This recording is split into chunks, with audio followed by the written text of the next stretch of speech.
आज हम लोग देखेंगे कि भारत में राष्ट्रवाद के उदय के क्या कारण थे।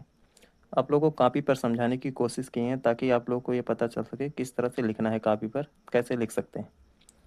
तो चलिए क्वेश्चन की शुरुआत करते हैं। भारत में राष्ट्रवाद के उदय के उत्तरदायी कारकों की विवेचना कीजिए। मतलब भारत में राष्ट्रवाद के उदय के क्या क्या कारण थे, उनके बारे में जानना है। तो पहले राष्ट्रवाद की परिभाषा जान लेते हैं कि राष्ट्रवाद होता क्या है। समान नस्ल, भाषा, संस्कृत आदि से संबंधित व्यक्तियों में एकता और अपने राष्ट्र के प्रति समर्पण की भावना लाने वाली विचारधारा राष्ट्रवाद कहलाती है। मतलब जो समान नस्ल या भाषा से संबंधित, समान स्थान से संबंधित व्यक्तियों में यह भावना आ जाती है कि हम अपने देश के लिए कुछ भी करने को तैयार हैं, तो यही विचारधारा ही राष्ट्रवाद कहलाती है। राष्ट्रीय आंदोलन के प्रारंभ होने के अनेक कारण थे जो निम्नलिखित हैं। राष्ट्रवाद के उदय के क्या क्या कारण थे, उन्हीं के बारे में देखेंगे। तो चलिए बारी बारी से एक एक हेडिंग की शुरुआत करते हैं। पहला दिया गया है धार्मिक और सामाजिक पुनर्जागरण। धार्मिक का मतलब होता है धर्म से संबंधित और सामाजिक का मतलब होता है समाज से संबंधित। पुनर्जागरण का मतलब होता है पुराने रीति रिवाजों को छोड़कर नए रीति रिवाजों को अपनाना ही पुनर्जागरण होता है। 19वीं सदी के धार्मिक और सामाजिक सुधार आंदोलन राष्ट्रीयता के विकास में बहुत अधिक सहायक सिद्ध हुए।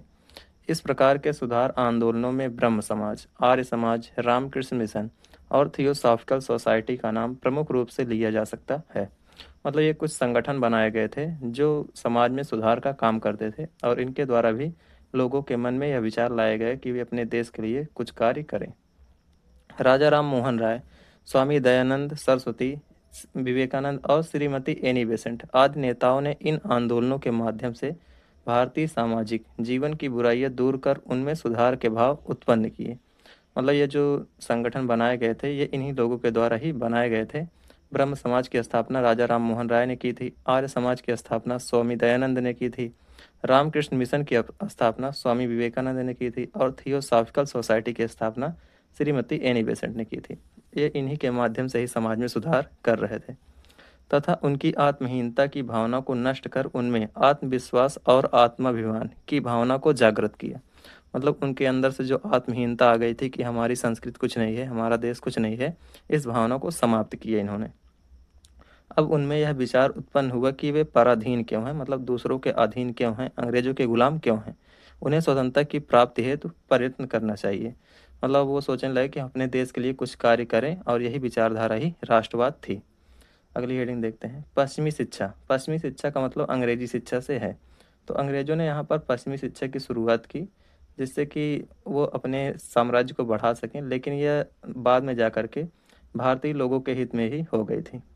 अंग्रेजी शिक्षा का प्रसार भी भारतीयों में राष्ट्रीयता बढ़ाने के लिए एक सर्वोत्तम साधन बन गया। अंग्रेजी के राष्ट्रभाषा बन जाने से भारत के कुछ थोड़े प्रबुद्ध लोगों के लिए यह संभव हो गया कि वे एक दूसरे को अधिक अच्छी तरह जान सकें, आपस में विचार विनिमय कर सकें और विदेशी निरंकुश शासकों के अत्याचारों से लोहा लेने के लिए एक सम्मिलित मोर्चा, साझा मोर्चा बना सकें।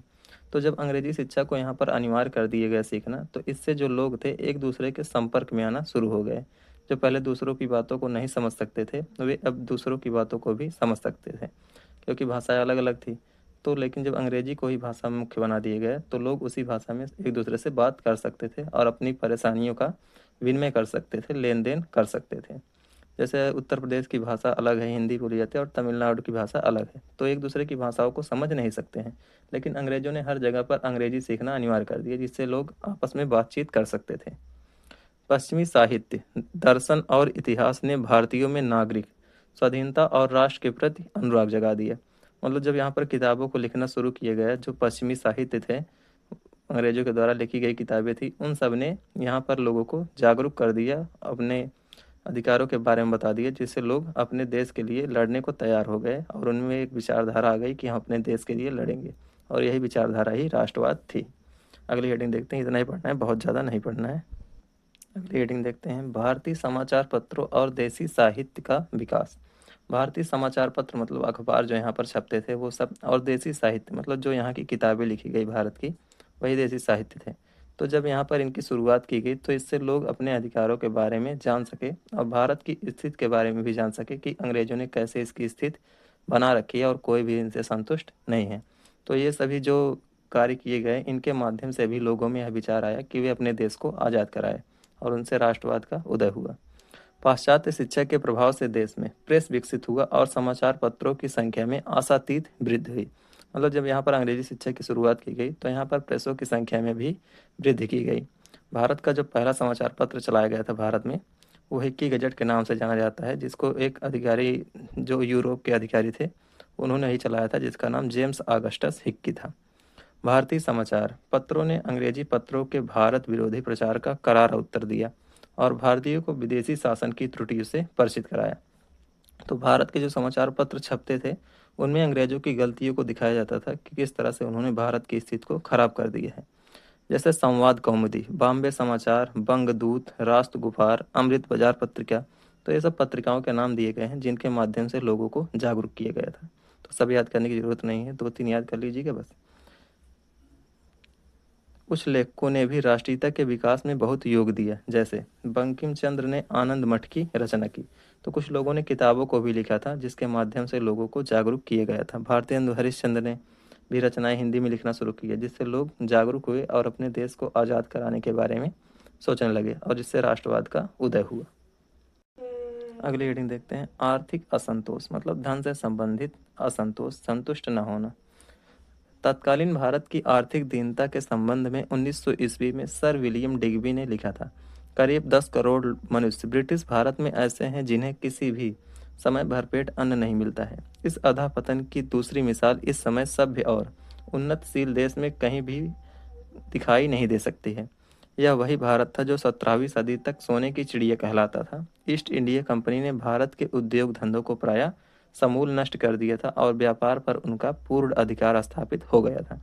तो भारत पर जब अंग्रेजों ने शासन करना शुरू किया तो उन्होंने इसको आर्थिक रूप से कमजोर कर दिया, मतलब अत्यधिक गरीब कर दिया गया था, जिससे भारतीय जनता निर्धनता और भुखमरी का शिकार होती गई। यहाँ के लोग भूख से तड़प रहे थे और अंग्रेजों ने अपनी नीति में बदलाव नहीं किया, जिससे क्या हुआ, यहाँ के लोग उनके विरोधी बन गए। लगान बहुत ज़्यादा वसूला गया, जिसके कारण से लोग उनके खिलाफ हो गए। सरकार ने कृषि उन्नत की ओर ध्यान नहीं दिया, जिससे किसानों की दशा शोचनीय हो गई। अकालों ने स्थिति को और भी दयनीय बना दिया।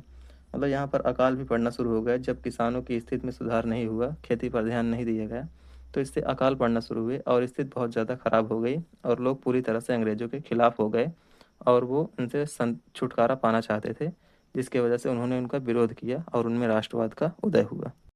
अगली हेडिंग देखते हैं, परिवहन और संचार के तीव्र साधनों का विकास। परिवहन मतलब होता है एक जगह से दूसरे जगह पर आने जाने के साधन, और संचार का मतलब होता है एक जगह से दूसरे जगह से रहने वाले व्यक्तियों से संबंध रखने के साधन। परिवहन के अंतर्गत मोटरसाइकिल हो गए, जहाज हो गए, ये सब आएंगे। और संचार के साधन के अंतर्गत अखबार हो गया, मीडिया हो गया, टेलीफोन हो गया, ये सब चीज़ें रखी जाती हैं, जिसके कारण से लोग एक दूसरे के संपर्क में आना शुरू हो गए थे। तो जो लोग थे, जब इन सभी का विकास हुआ बहुत ज़्यादा, तो लोग एक दूसरे से संबंध रख सकते थे। जो दूर दूर के लोग थे उनसे भी संबंध रख सकते थे। जैसे बहुत दूर के लोग थे तो रेलवे के द्वारा भी उनसे संबंध रखा जा सकता था, उनके पास तक जाना शुरू कर दिया, जबकि पहले ऐसा नहीं होता था। तो ऐसा होने से लोग अब एक दूसरे की समस्या को समझ सकते थे और उसे दूर करने के बारे में भी सोचना शुरू किया, जिससे उनमें राष्ट्रवाद का उदय हुआ। अपने राष्ट्र के प्रति अनुराग जगा। अपने साम्राज्य को दृढ़ करने के लिए अंग्रेजों ने परिवहन और संचार साधनों जैसे रेल, सड़क, डाक, तार आदि के विकास पर सबसे अधिक ध्यान दिया। इन साधनों के विकास से सैनिक और व्यापारिक रक्षा होती थी, परंतु इन साधनों के विकास ने भारत में एकता की भावना उत्पन्न करने में भी विशेष योग दिया। मतलब वे इसे अपने हित में करना चाहते थे, लेकिन इससे बाद में भारतीयों का ही फायदा हुआ। देश के विभिन्न भागों में लोग एक दूसरे के निकट आने लगे तथा राष्ट्रीय नेता संपूर्ण देश का दौरा करके जनसाधारण में राष्ट्रीयता का प्रसार करने लगे। मतलब जो पहले एक ही जगह पर अपनी राष्ट्रीयता की भावना को या राष्ट्रवाद की भावना को फैला सकते थे, अब वे दूसरे जगहों पर भी अपनी भावना को फैला सकते थे, जिससे लोगों में राष्ट्रवाद का उदय हुआ। समस्त भारत के लोग अपने को एक समझने लगे तथा उनमें परस्पर सहयोग और प्रेम की भावना का विकास होने लगा। मतलब सभी अपने आप को एक समझने लगे, एकता का अनुभव करने लग गए और अपने राष्ट्र के लिए वे कुछ भी करने को तैयार थे, और यही भावना ही राष्ट्रवाद थी। मतलब उनमें राष्ट्रवाद का विकास होना शुरू हुआ इन सभी कारणों से भी। अगली हेडिंग देखते हैं, इल्बर्ट बिल पर विवाद।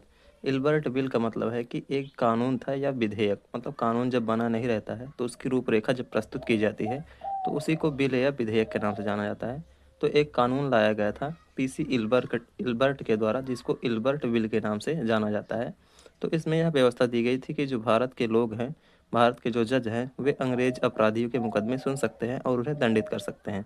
लेकिन अंग्रेजों ने इसे पास नहीं होने दिया, जिसके कारण से भारत के लोग यह समझ गए कि वे किसी भी तरह से उनको समानता नहीं देना चाहते हैं, और तभी से ही भारत के लोग उनको यहाँ से भगाने के बारे में सोचना शुरू कर दिए, जिससे उनमें राष्ट्रवाद का उदय हुआ। अपने राष्ट्र के लिए वे तैयार थे लड़ने के लिए। भारतीय मजिस्ट्रेट कानूनी कठिनाइयों के कारण अंग्रेज अपराधियों के ना तो ठीक प्रकार से मुकदमे सुन सकते थे और ना उन्हें ठीक प्रकार से दंडित कर सकते थे। सन 1880 में लॉर्ड रिपन भारत के वायसराय बने। वे उदारवादी न्यायप्रिय अंग्रेज थे, मतलब न्याय व्यवस्था में सुधार करना चाहते थे रिपन जो थे। इस कठिनाइयों को दूर करने के लिए 1883 में उनकी कार्यकारिणी के कानूनी सदस्य पीसी इल्बर्ट ने एक विधेयक में भारतीय जजों को यूरोपीय अपराधियों के मुकदमे सुनने का अधिकार देने का प्रस्ताव रखा।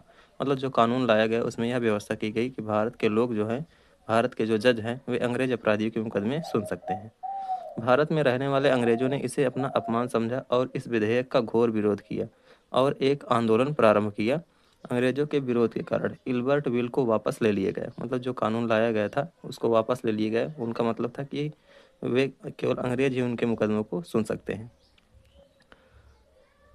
इस बिल के पास न होने से स्पष्ट हो गया कि अब कि अंग्रेजों ने अपनी जाति भेद नीति को नहीं छोड़ा है। मतलब जो जात के अंतर्गत भेदभाव किया जाता था, श्वेत और अश्वेत के अंतर्गत काले और गोरे का भेदभाव जो किया जाता था, भारत के लोग ये समझ चुके थे कि उन्होंने अभी तक यह छोड़ा नहीं है, तो इनको यहाँ से हटा देना ही ज़्यादा ठीक रहेगा। तो इसी के लिए सभी लोग आपस में एकजुट हुए, जिससे उनमें एकता की भावना आई और इससे उनमें राष्ट्रवाद का विकास हुआ। तो ये कारण थे जिनके माध्यम से राष्ट्रवाद का विकास किया गया था, या राष्ट्रीयता का विकास भारत के लोगों में किया गया था। तो जितनी हेडिंग बताई गई है उतनी ही कीजिएगा, बहुत ज़्यादा इसमें बढ़ा चढ़ा कर लिखने की कोशिश मत कीजिएगा, क्योंकि ज़्यादा हो जाएगा तो भूलना शुरू हो जाएंगे। तो इतना ही आराम से याद कर लेंगे तो पूरा आपका शब्द पूरा हो जाएगा, चाहे वह लघु उत्तरी में पूछा जाए या दीर्घ उत्तरी में, आराम से आपका शब्द कंप्लीट हो जाएगा। तो वीडियो को ठीक से देख लीजिएगा और इसको लिखने की भी कोशिश कीजिएगा, जिससे आप आसानी से बाद में लिख सकें, प्रैक्टिस आपकी बनी रहे। धन्यवाद।